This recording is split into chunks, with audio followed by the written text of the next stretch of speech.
ان کو شفقت نہیں ملنے کی وجہ سے وہ بگڑ جاتے ہیں. ان کے ساتھ ہم بات کرتے ہیں، بچہ جب چھوٹا ہوتا ہے تو پیار سے بات کرتے ہیں. جیسے جیسے بڑا ہونے لگتا ہے اب پاور سٹرگل شروع ہو جاتی ہے. تو بڑا کہ میں، تو باپ کے میں باپ. اب وہاں پاور دونوں کا کلیش ہونا شروع ہوتا ہے، اور جتنا یہ اس کے اوپر حکمرانی کی کوشش کرتا ہے وہ اس کو بغاوت سمجھ کے اس سے بھاگنے کی کوشش کرتا ہے. میرے پہ ظلم ہو رہا ہے. اس کو شفقت سے کبھی قریب کر کے اس کو دین کی بات، زندگی کے اصول نہیں سکھا پاتا ہے. ان کے بیچ میں خلا بڑھتا چلا جاتا ہے. پھر گھر سے اچھا اس کو دوست لگنے لگتے ہیں، باپ سے اچھا اس کو دوست لگنے لگتے ہیں. گھر میں آنے کو جی نہیں کرتا، اس لیے باہر ہی گھومتا رہتا. پھر ایسی دوستی ملتی جو بگڑ جاتا ہے. گھر میں اولاد کی فکر کیجئے، ان کو دین کا علم، دین کی مجالس اور ان کو شفقت اور اچھا سلوک دیجئے. بہت سی بچیاں ڈپریشن میں چلی جاتی ہیں گھر کے ماحول کو دیکھ کے.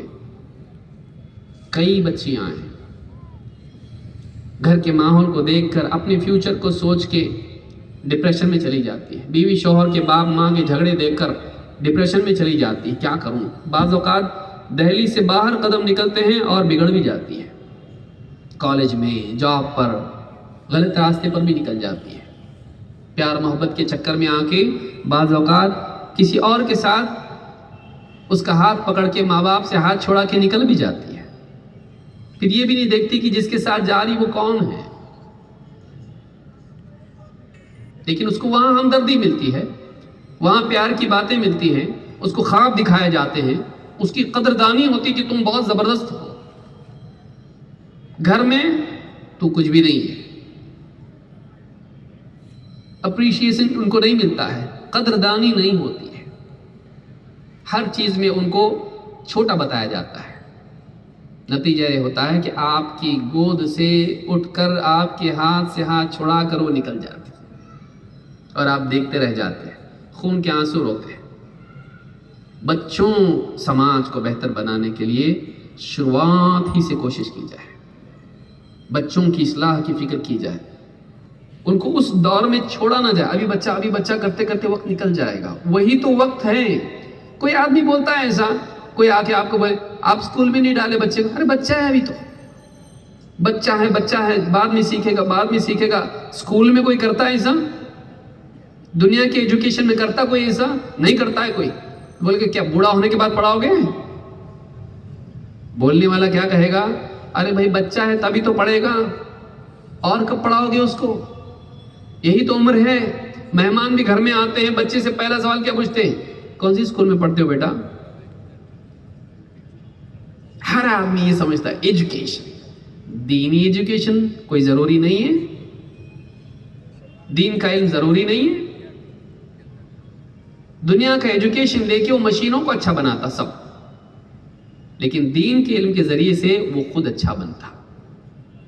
ہم اس کو اچھا بنانے اس کی بجائے چیزوں کو اچھا بنانے والا بنا دیتے ہیں. وہ ساری چیزیں اچھی بنا لیتا ہے لیکن خود اچھا نہیں بن پاتا ہے. لہٰذا آپ کا اور اس کا تعلق اچھا نہیں بن پاتا. اس کے پاس کیا داعیہ ہے آپ کو سنبھالنے کا آپ کے بڑھاپے میں، اگر دین نہیں تو؟ یہ دین ہے جو آپ کے بڑھاپے میں آپ کی کھانسی، آپ کی بیماریاں، آپ کا پیشاب پاخانہ، اس کی صفائی کرنے، آپ کے زخم پہ پٹی بدلنے والا اس کو بناتا ہے.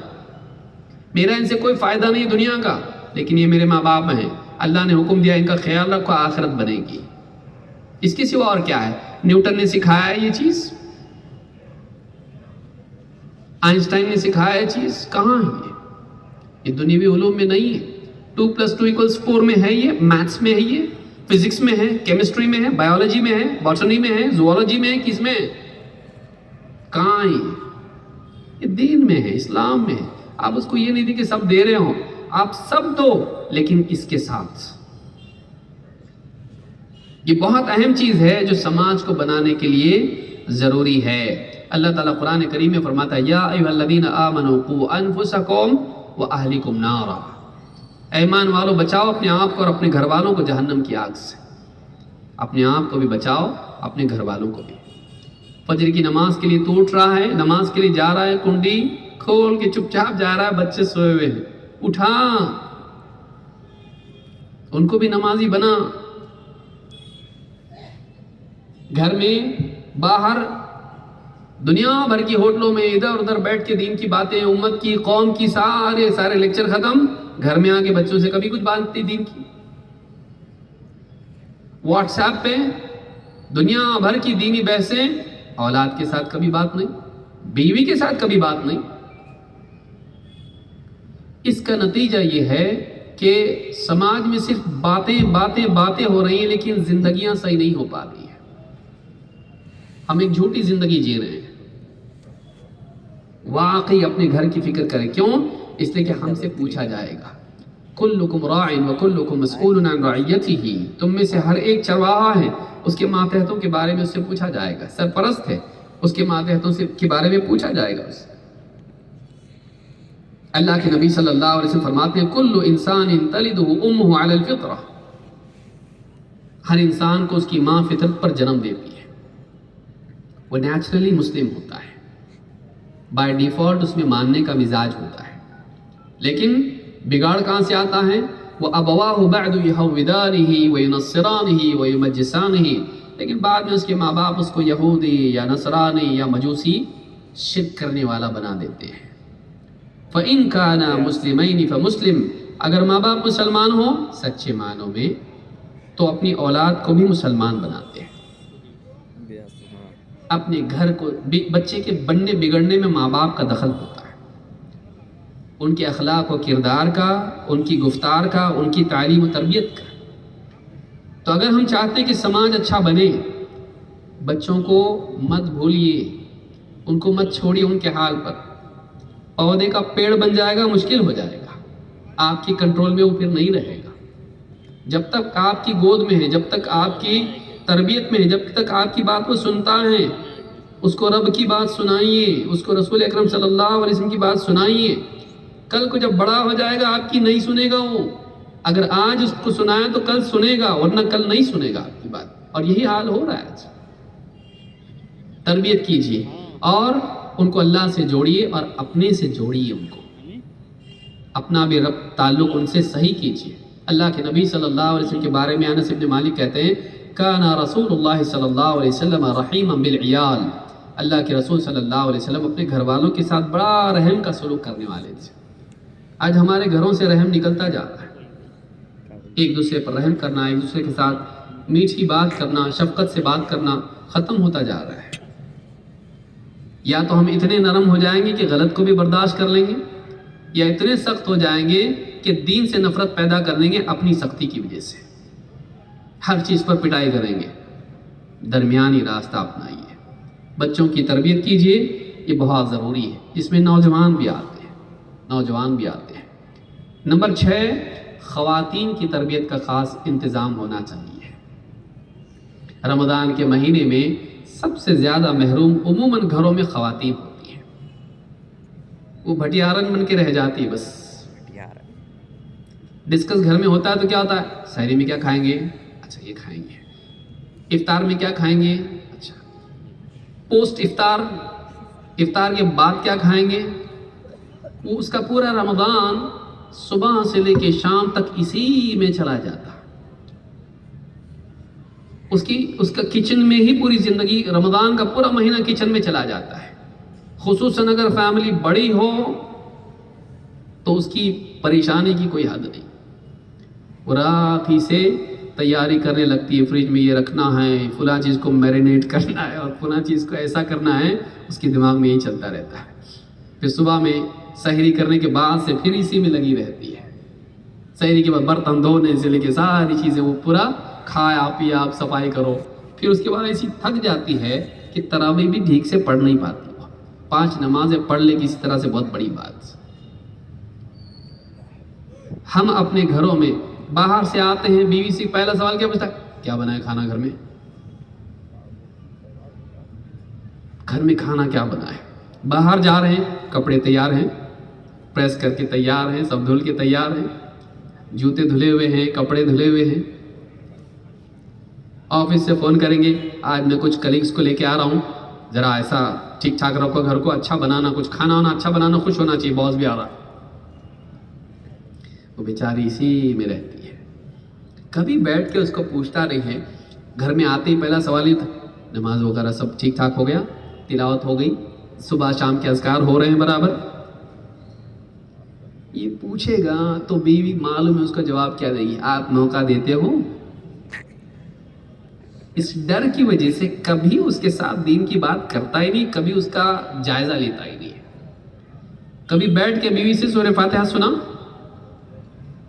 شادی ہونے سے لے کے اب تک کی بات کر رہا ہوں میں, چلو سورہ فاتحہ سنا دو. اس کو خود ٹھیک سے نہیں آتا تو اس سے کیا پوچھے گا, غلطی کی نہیں کی معلوم کیسے پڑے گا. غیر حافظ اگر کسی سے سنے تو اس کو کیسے معلوم کون سی آیت چھوڑ دیا.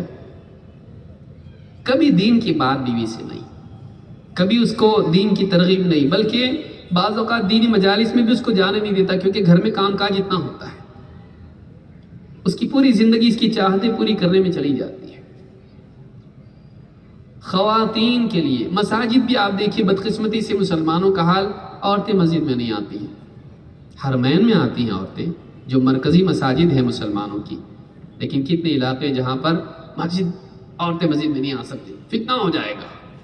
اچھی بات ہے, بازار میں نہیں ہوگا, درگاہوں پہ نہیں ہوگا, مالز میں نہیں ہوگا, راستوں پہ نہیں ہوتا فتنہ بھائی, خالی مسجدوں میں فتنہ ہوتا ہے. چاہے کتنا ہی الگ سیپریٹ ان کے لیے انتظام ہو, کوئی درگاہوں پہ جا سکتی, وہاں فتنہ نہیں ہوتا ہے, لیکن مسجد میں نہیں آ سکتی.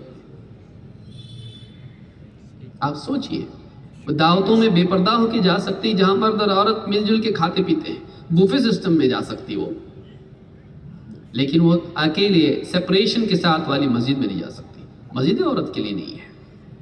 یہی نتیجہ ہے کہ آج عورتیں اتنی دور ہو گئی, نہ دینی مجالس, نہ مساجد, نہ جمعہ کے خطبے, نہ عیدین کے خطبے, نہ کچھ دینی ماں سے ایک دم دور کر کے ان کو بالکل کام کاج, کھاؤ پیو اسی میں لگا رکھا ہے. اور پھر موبائل آ گیا اس کے پاس, تھک ہار کے جب وہ بستر پہ لیٹتی ہے تو شوہر سے بات کرنے میں اتنا انٹرسٹ نہیں رہتا اس کو جتنا موبائل فون میں ہے. ان سے بات کر کے فائدہ کیا ہے؟ اور 2-4 الٹی سیدھی بات کر دیں گے, 2-4 کام دے دیں گے, کچھ ان سے بات کر کے فائدہ نہیں ہے. ہاں مطلب کی بات ان سے کی جا سکتی, کیا چاہیے, باقی اور ان سے کچھ انٹلیکچوئل پہ ان سے کچھ بات ہی نہیں ہو سکتی ہے, کیونکہ جب بھی وہ آواز دے گی کیا ہے, ہاں شارٹ میں بولو, اتنا لمبا مت کرو, ذرا شارٹ میں بولو, میں بزی ہوں. یہ حال ہمارے گھروں کا ہو چکا ہے, یہ حال ہمارے معاشرے کا ہو چکا ہے. پھر وہ عورتیں زیورات میں, کپڑوں میں, اسی میں اپنی کمپٹیٹر سے پوری زندگی بھر اسی میں میچ اور اسی میں دوڑ اور ہوڑ میں لگی رہتی ہیں. یہی ان کی زندگی بن کے رہ جاتی ہے. دین معلوم نہیں ہوتا ہے, اسی حال میں بیچاری وہ مر جاتی ہے, اسی حال میں مر جاتی ہے. کوئی اس کی طرف سے قرآن خوانی کر کے, کوئی اس کی طرف سے مدرسے میں صدقہ دے کے, کوئی مسجد میں تعاون کر کے سوچتا ہے کہ چلو اس کی نجات ہو جائے گی. جب تک جیتی رہی اس کو قرآن کوئی پڑھاتا نہیں ہے, مرنے کے بعد اس کے نام کی قرآن خوانی کرتے ہیں. اس کی طرف سے دوسرے قرآن خوانی کرتے ہیں, لیکن اس کو کبھی قرآن خوانی, اس کو قرآن پڑھنے والا کبھی بناتا نہیں ہے. عورت اس کے لیے ہے, اس کی اپنی زندگی ہے, وہ کتنی امپورٹنٹ ہے سماج میں. اللہ نے بچے کو اس کے پیٹ میں دیا, اس کے پیٹ میں رکھا, اور بچے کو اس کی گود میں رکھا, اس کی غذا اس کے پاس رکھی. اتنا امپورٹنٹ اس کو یعنی اللہ نے مقام دیا ہے. لیکن آج آپ دیکھیے اس کا خیال نہیں. اگر وہ صحیح ہو جائے اگلی نسل صحیح ہو جاتی. عورت اگر صحیح ہو جائے بچہ صحیح ہوگا. الگ سے بہت زیادہ ایجوکیٹ کرنے کی ضرورت نہیں پڑے گی. عورت خود ہی پکے, بیٹا بولو بسم اللہ, کھانا کھا رہے بولو بسم اللہ, کھانا کھایا, ہاں بولو الحمدللہ. ماں سکھائے گی اس کو. باپ تو کمپنی میں ہے, باپ تو جا کے باہر محنت کر رہا ہے. بچہ شروعات کا لمبا وقت اس کا ہے جو ماں کے پاس رہتا ہے. گرنے کے بعد ماں ہی پکارتا, وہ باپ نہیں پکارتا ہے. اتنا اٹیچمنٹ اس کا ماں سے ہوتا ہے. لیکن ماں کو آپ نہیں بنا رہے اور پوری دنیا کو بنانے کی آپ فکر کر رہے ہو, کیسے ہوگا؟ وہ پہلا مدرسہ ہے بچے کا, ماں کو بنائیے, عورت کو بنائیے. اس کے لیے سہولیات پیدا کیجیے گھر میں, اس کو کام والی مت بنائیے. اس کے لیے دین کا سیکھنا, سکھانا, پڑھنا, لکھنا, دین کی بات سننا, اس کے لیے ماحول فراہم کیجیے, آسانیاں پیدا کیجیے. ایجوکیشن کے لیے اس کی راستہ کھولیے. ایجوکیشن کے نام پہ ہمارے پاس دنیا کا وہی ایجوکیشن مسئلہ وہی ہمارا. اس کی بجائے اس کے ساتھ دین کا ایجوکیشن آپ اس کو دیجیے، دین کا علم دیجیے، دینی مجالس اس کو دیجیے۔ اللہ کے نبی صلی اللہ علیہ وسلم کے پاس ایک عورت آئی کہ اللہ کے رسول آپ کا سارا ٹائم مرد ہی لے لیتے ہیں، ہمارے لیے ایک دن طے کیجیے جس میں ہم آپ کے پاس آئیں اور جو اللہ نے آپ کو سکھایا نا ہم کو بھی سکھائیے۔ آپ نے کہا ٹھیک ہے، فلاں فلاں گھر میں فلاں فلاں دن جمع ہو جاؤ۔ سب عورتیں اس میں جمع ہو گئی۔ اللہ کے نبی صلی اللہ علیہ وسلم خود چل کے گئے اور آپ نے ان کو دین کی بات سکھائی۔ نبی صلی اللہ علیہ وسلم عورتوں کی دینی تعلیم کے لیے خود انتظام کرتے تھے، خود چل کے جاتے تھے۔ اس کا انتظام ہونا بہت ضروری ہے۔ تو یہ بھی ایک چیز یاد رکھنے کی ہے۔ اسی طرح سے منکرات کی اصلاح میں جو سماج میں برائیاں پھیلتی ہیں ان کو روکنا بھی ضروری ہے۔ شراب، جوا، لڑکیوں کا چھیڑنا اور اسی طرح سے بدتمیزی اور میوزک اور اس طرح کی بہت ساری خرافات ہیں، زناکاری، بدکاری، لو افیئر سے لے کے ساری جتنی بھی چیزیں ہیں، اس طرح کی جتنی چیزیں ہیں سماج کو ان سے پاک کرنا ضروری ہے۔ لیکن اس میں یہ یاد رکھنا ضروری ہے کہ اس میں اپنے دائرے کا لحاظ ہو۔ آپ پڑوس میں جا کے کسی کے گھر میں ٹیلی ویژن توڑ پھوڑ کر کے آئیں تو یہ صحیح نہیں ہوگا، کیونکہ آپ کا دائرہ وہ نہیں ہے۔ آپ اپنے گھر میں کر سکتے ہو، آپ اپنے لوگوں میں کر سکتے ہو جو آپ کی بات مانتے ہیں، لیکن آپ دائرے کو پھلان کے نہیں جا سکتے۔ یا اسی طرح سے آپ اس سے زیادہ بڑے دائرے میں آپ چلے جائیں کہ آپ حکومت کو صحیح کرنے لگ جائیں، اس کے خلاف بغاوت کریں، اس کے خلاف لیکچر بازی کریں اور سوئے ہوئے شیر کو جگا دیں۔ بہت سارے نوجوان خاص طور سے انٹرنیٹ پہ ادھر ادھر لگے رہتے ہیں، یہ گورنمنٹ ایسی، وہ ملک کی گورنمنٹ ایسی، یہ ایسے، اور اسی میں لگے رہتے ہیں اور ہم کو ایسا کرنا چاہیے۔ اس سے دور رہیں، اپنا دائرہ ہے۔ بلکہ بعض اوقات فلاں ملک میں ایسا ہو رہا ہے تو مسلمان کیا کر رہے ہیں، فلانی گورنمنٹ کیا کر رہی ہے، علماء کیا کر رہے ہیں، اور اس طرح سے پورا ماحول گندا کر دیا جاتا ہے۔ کرنے کے کام ہو نہیں پاتے ہیں اور ان نیسیسری غلط کاموں میں لوگ لگ جاتے ہیں۔ یہ بھی ضروری ہے کہ منکرات کی اصلاح میں انسان سماج میں جو بگاڑ ہے، جو اتھارٹیز ہیں وہ جو کام کر سکتی وہ آپ مت کیجیے کہ خود ہی پولیس بن جائے آدمی اور پولیس کا کام کرنے لگ جائے، نہیں ہوتا ہے۔ مورل پولیسنگ کرنے لگ جائے کہ جو لوگ پردے سے نہیں ان کی پٹائی کرنے لگے، جو لوگ سگریٹ پی رہے ہیں ان لوگوں کو مار پیٹ کے الٹا لٹکائے۔ اس کے ہاتھ میں یہ نہیں ہے، وہ قانون کے معاملات میں خود دخل اندازی نہ کرے، وہ نصیحت کر سکتا ہے۔ یہ حکومت کا کام ہوتا ہے کہ وہ برائیوں کو قانون کی سطح پر طاقت سے روکے، اور آپ کے دائرے میں، آپ کے گھر میں جو ہے آپ اس کو کر سکتے ہو، برائیوں کو روک سکتے ہو، طاقت سے روک سکتے ہو، گندگی نکال سکتے ہو گھر کی۔ سارے لوگوں میں، اس پورے سماج میں آپ کو اتنی اتھارٹی نہیں ہوتی، آپ نصیحت کرو وہاں پہ۔ یہ فرق اگر نہیں کیا جائے تو سماج میں جان و مال کا نقصان ہوتا ہے اور امبیلنس پیدا ہو جاتا ہے، فساد پیدا ہوتا ہے، بگاڑ پیدا ہوتا ہے۔ یہ بھی بہت اہم چیز ہے، خاص کر کے ان حالات میں، آج کل کے حالات میں جہاں سیاسی حالات میں بگاڑ ہے۔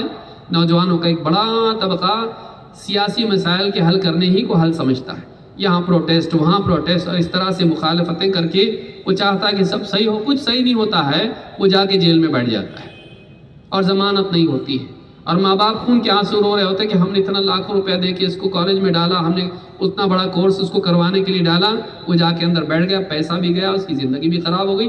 ہمارا پوچھنے والا کوئی نہیں ہے، ہم کو زکوٰۃ کے پیسے کھا کے اپنی زندگی گزارنی پڑ رہی ہے۔ بیوی اگر ہے تو بیوی جو ہے بیوہ کی طرح ہو گئی ہے، بچے اگر ہیں تو باپ کے ہوتے ہوئے یتیم ہو گئے ہیں۔ حاصل کیا ہوا؟ چینج کچھ بھی نہیں ہوا، چینج اس کی زندگی ہو گئی۔ یہ باہر تو کچھ چینج نہیں کر پایا، اپنی زندگی کو اس نے بگاڑ دیا۔ اپنا دائرہ یاد رکھیں، اپنا دائرہ یاد رکھیں اور صحیح طریقہ جانیں سماج کو بدلنے کا کیا ہے۔ تو یہ بھی ایک بہت بڑا مسئلہ ہے، اس کو بھی یاد رکھنا ضروری۔ اللہ کے نبی صلی اللہ علیہ وسلم فرماتے ہیں مَن رَأَىٰ مِنْكُم مُنْكَرًا فَلْيُغَيِّرْهُ بِيَدِهِ فَإِن لَّمْ يَسْتَطِعْ فَبِلِسَانِهِ فَإِن لَّمْ يَسْتَطِعْ فَبِقَلْبِهِ وَذَلِكَ أَضْعَفُ الْإِيمَانِ۔ جو کسی برائی کو ہوتا دیکھے وہ اپنے ہاتھ سے اس کو بدلنے کی کوشش کرے، روکنے کی کوشش کرے۔ اگر اس کی طاقت نہیں ہے تو زبان سے روکے، اگر اس کی طاقت نہیں ہے تو دل سے اس کو روکنے کی کوشش کریں، یعنی دل سے اس کو برا جانے، اور یہ کم تر درجہ ایمان کا۔ معلوم ہے کہ صرف ہاتھ سے نہیں، زبان سے بھی روکا جا سکتا ہے۔ جہاں آپ کی اتھارٹی نہیں ہے، آپ نصیحت کیجئے، ایجوکیٹ کیجئے لوگوں کو، کاؤنسل کیجئے لوگوں کو۔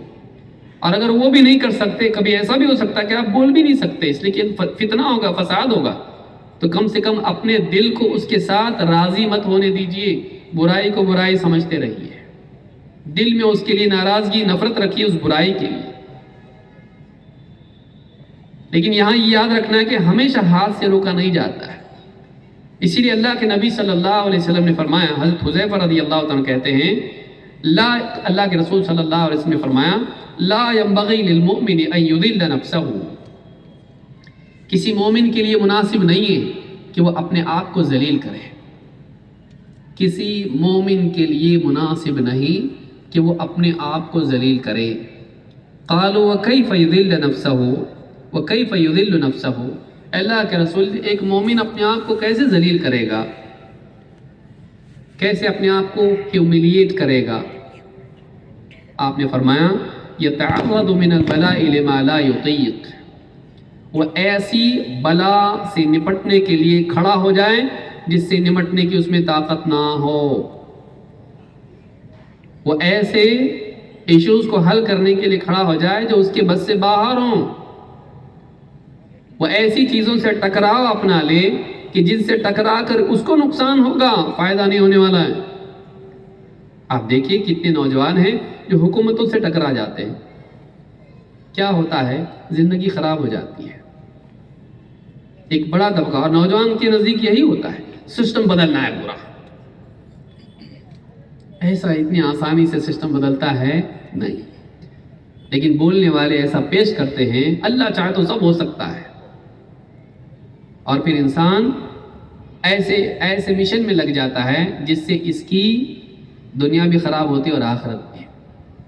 تو یہ بھی یاد رکھیں کہ یعنی اس طرح کے معاملات میں نوجوانوں کو خاص طور سے میں نصیحت کروں گا کہ وہ اسلام کے نام پر چلنے والی سیاسی تحریکوں سے دور رہیں، اسلام کے نام پر چلنے والی سیاسی تحریکوں سے دور رہیں۔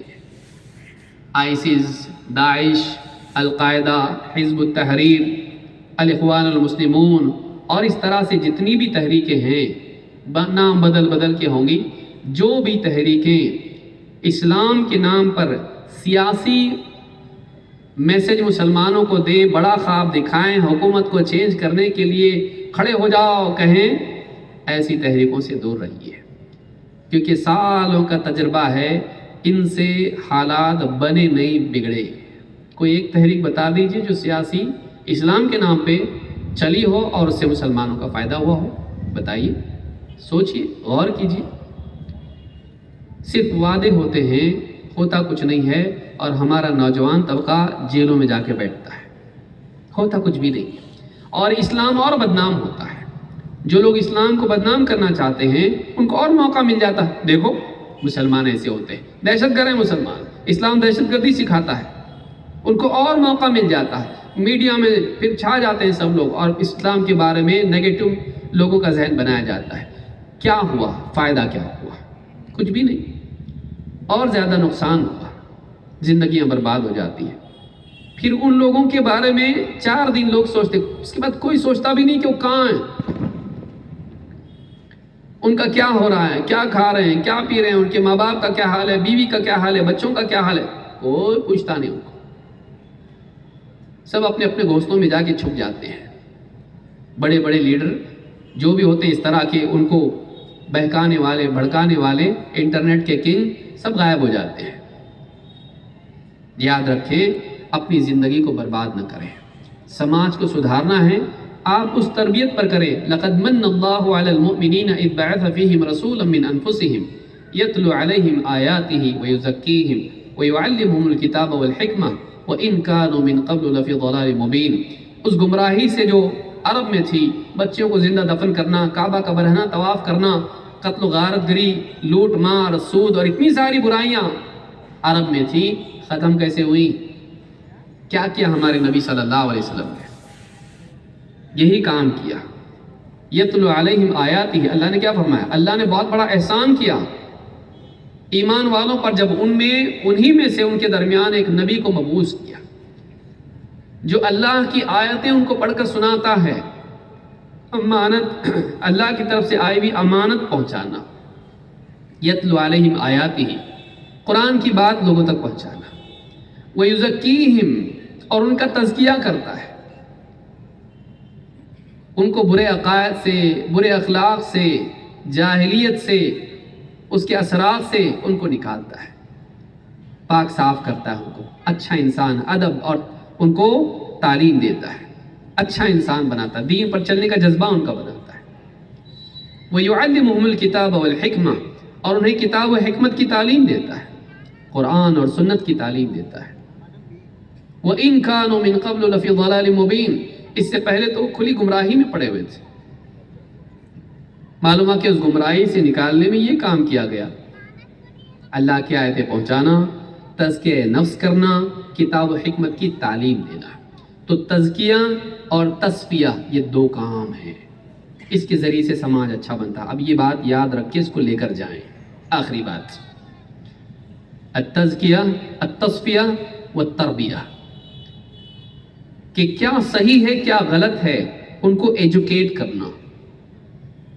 وَيُعَلِّمُهُمُ الْكِتَابَ وَالْحِكْمَةَ، کتاب و حکمت کی تعلیم کے ذریعے سے، قرآن و سنت کے دلائل کے ذریعے سے، ان کو فنڈامنٹلز ان کے کلیئر ہو، پرنسپلز ان کو معلوم ہو، دین کیا ہے اور کیا نہیں ہے، کون سی حدیث صحیح ہے کون سی حدیث ضعیف ہے، کیا سنت ہے کیا بدعت ہے، کیا شرک ہے کیا توحید ہے، ان کو معلوم ہو، کیا غلط ہے کیا حلال ہے کیا حرام ہے، کیا جائز ہے کیا منع ہے، یہ ان کو معلوم ہو، ان کو ایجوکیٹ کیا جائے، ڈیٹا ان کو صحیح ملے، معلومات ان کی صحیح ہو۔ لیکن خالی معلومات ہونے سے آدمی صحیح نہیں ہوتا، یہ پہلا کام ہے۔ جذبات بھی صحیح ہونا چاہیے، ساری معلومات ہو لیکن عمل کرنے کا جذبہ ہی اگر آدمی کے دل میں نہ ہو، ساری معلومات دھری کی دھری رہ جائے گی۔ دل میں جذبات بھی بیدار ہوں، اللہ کا خوف، اللہ سے محبت، اللہ پر توکل، اللہ کی بات کا یقین، رسول سے محبت، رسول کی بات پر یقین، آخرت کی فکر، لوگوں پر رحم، تواضع اور اس طرح کی جتنے اوصاف ہیں، اللہ سے امید اور دین کی قدر، دین اسلام سے محبت، اللہ کے حکموں میں نجات کا یقین، یہ اوصاف پیدا کیے جائیں تو ایک بات یہاں معلوم ہوئی، وہاں عمل آیا۔ شراب کتنی عام تھی مدینہ میں، اچھا، لیکن ایک حکم اللہ کے نبی صلی اللہ علیہ وسلم کا آیا اور قرآن کی آیت آپ نے سنائی، فَهَلْ أَنْتُمْ مُنْتَهُونَ، اور رکو گے؟ شراب کے بارے میں کہا گیا اللہ کی طرف سے، رک جاؤ گے آپ شراب سے؟ لوگوں نے شرابیں بہا دی، اپنے گھڑے پھوڑ دیے، راستوں میں شراب بہی مدینہ کی۔ کیسے ہوا یہ؟ جذبہ ایسا بن چکا تھا، اللہ جو حکم دے گا ہم کریں۔